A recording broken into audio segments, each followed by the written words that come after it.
మరి ఉత్తరం చూద్దామండి. హైదరాబాద్ నుంచి విప్రవర్య రాస్తున్నారు. శైలపుత్రి దుర్గా వైభవం వివరించండి అంటూ రాస్తున్నారు. శైలపుత్రి అనేటటువంటి ఆమె నవదుర్గల్లో మొట్టమొదటిది.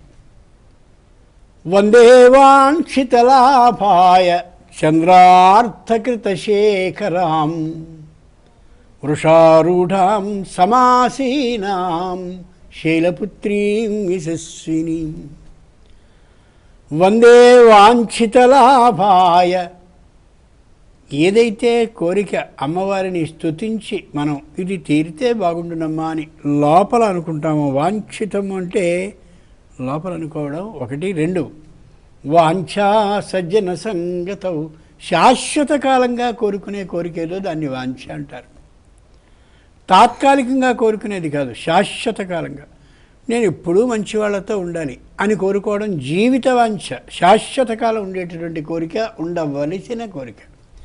వందే వాంఛితలాభాయ, శాశ్వత కాలము ఏ కోరిక తీరాలని నిరంతరం కోరుకుంటూ ఉంటామో, తీరుతున్న కొద్దీ ఆ కోరిక ఆగిపోకుండా నిరంతరం తీర్చబడుతూ ఉండాలని కోరుకుంటామో, అటువంటి వాంఛితాన్ని లభింపజేసేటటువంటి తల్లి ఆవిడ శైలపుత్రి.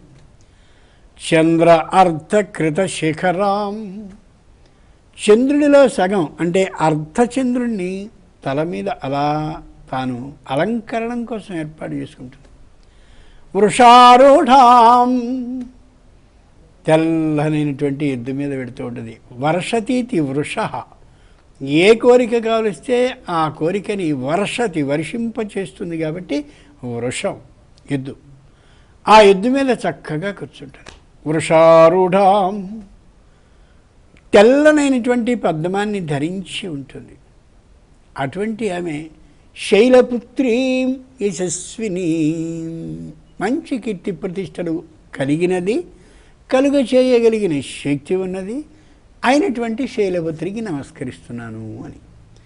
ఈ శ్లోకంలో ఉన్న గొప్పదనం ఏంటంటే, వృష ఆరూఢాం, ఆవిడ ఎద్దు మీద పెడితే ఏమిటి, పులి మీద పెడితే ఏమిటి, సింహం మీద పెడితే ఏమిటి అనుకుంటాం మనం. నేను ఏ కోరికనైతే కోరుకుంటున్నానో దాన్ని నువ్వు ఎద్దు మీద వెళ్ళేటటువంటి దానివి కాబట్టి తీర్చవలసింది అని ప్రార్థిస్తున్నాం.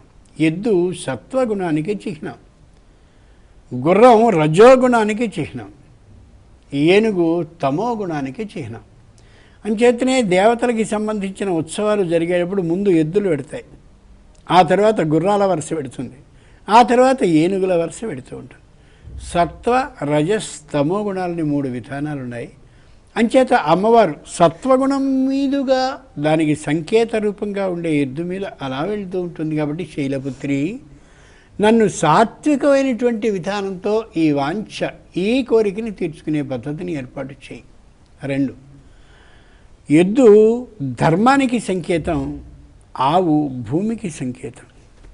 అంచేత ధర్మబద్ధంగా నా కోరిక శాశ్వతంగా తీర్చగలిగిన శక్తిమతివి నువ్వు కాబట్టే ఎద్దుని వాహనంగా చేసుకుని వెడుతూ ఉంటావు. అందుకే నువ్వంటే నాకు ఇష్టమని శైలపుత్రిని గురించి వాంఛితలాభాయ, శాశ్వతంగా నేను కోరిక ఏదైతే కోరుకుంటూ ఉన్నానో అది ధర్మబద్ధంగా తీర్చబడాలి, సాత్వికమైన విధానంలో తీర్చబడాలి. ఆ తీర్చగలిగిన శక్తి నీకుంది కాబట్టి తీర్చు, ఎంత గొప్పదానివమ్మా అని ప్రార్థించడం శైలపుత్రి. మనకి తెలుసు, ప్రథమం శైలపుత్రేతి, తృతీయం బ్రహ్మచారిణి, తృతీయం చంద్రఘంటేతి, కూష్మాండేతి చతుర్థకం. వరుసగా మొత్తం 9 దుర్గలని మనం పూజిస్తాం. ఈవిడ మొదటి శాక్త విధానంలో కనిపించే దుర్గ.